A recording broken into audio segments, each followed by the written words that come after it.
Hey guys, Jacqueline Crider here, PBJ Mortgage, make it mortgage simple as making a peanut butter and jelly sandwich. So let's talk a little bit about some of the common misconceptions that people make when they look about buying a house or just mortgage in general, right? So first of all, one of the biggest and most common misconceptions is that you have to put 20% down to be able to buy a home. And it is simply not true, right? If you put 20% down, it will allow you on a conventional loan to not have to have PMI or private mortgage insurance, okay? So that's why a lot of people believe that you have to put 20% down, is that they've been told, oh, well, PMI is the devil, basically, so I need to make sure that I put 20% down to go ahead and avoid PMI, okay? Again, not true. You absolutely can do a loan with less than 20% down. Should you do that? That's completely your decision, right? I'll argue until I'm blue in the face that I think you should get into a house as quickly as possible so you can start building and establishing equity, but no. There are programs, if you happen to be a veteran or you happen to be buying in a rural area, where you can do 0% down. That would be VA or USDA. Conventional, you can put as little as 3 to 5% down, depending on the situation.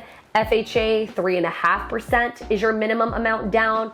So there are plenty of products where you can put less money down.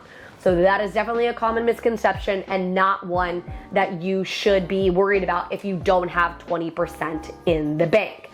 Another common misconception is that if you have, or you're doing a VA loan or a 0% down loan or, a conventional loan at 3% or an FHA loan at 3.5%, that's all the money you need.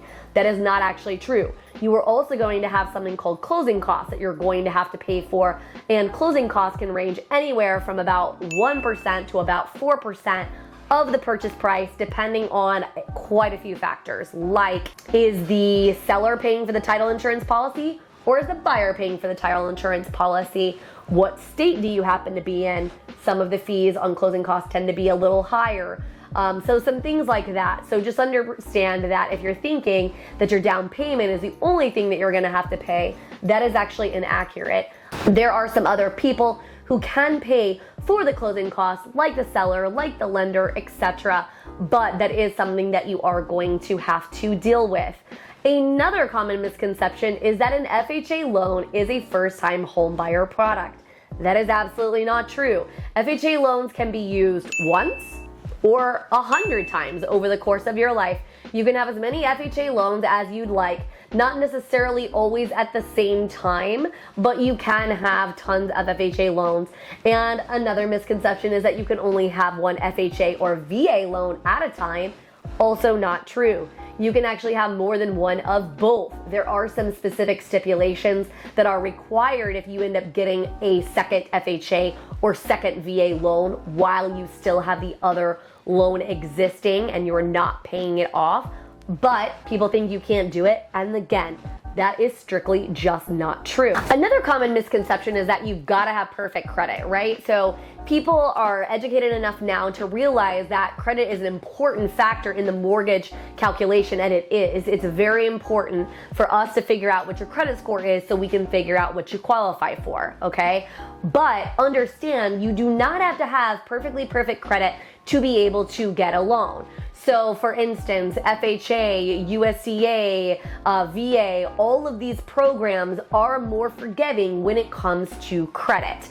A lot of programs, do require higher credit scores, but not all of them. So if you maybe don't have the most perfectly perfect credit, don't worry. There is a way that we can take a look. We can kind of dig in and figure out exactly what your particular credit situation is and see what you can qualify for as well. Another thing that I get talked to about a lot is that they've got to have their job for at least 2 years. Now, 2 years is important, right? What I mean by that is we definitely have to have 2 years of history, but you don't necessarily have to be at the exact same job for the entire 2 years.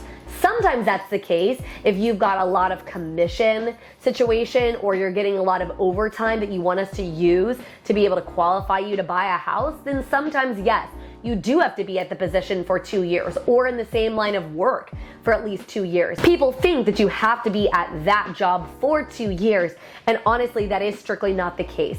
There are times where you can be at the job for a month, or maybe you just got a job, you just got out of college and you just got your first job. So there are other situations that we can help you kind of navigate and figure out. So again, don't count yourself out on buying a house just because you think that you've been told, well, I've got to be at that job for 2 years in order to be able to do that.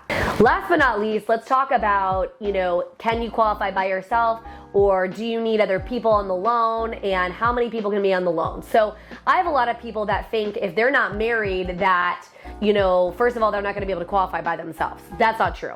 A lot of people qualify to buy houses by themselves with no problem, and you absolutely can look to qualify by yourself, okay? If you don't want to qualify by yourself and you also happen to not be married, you can absolutely qualify with other people, be it a significant other, a best friend, a parent, plenty of people that you can qualify with, to do a loan.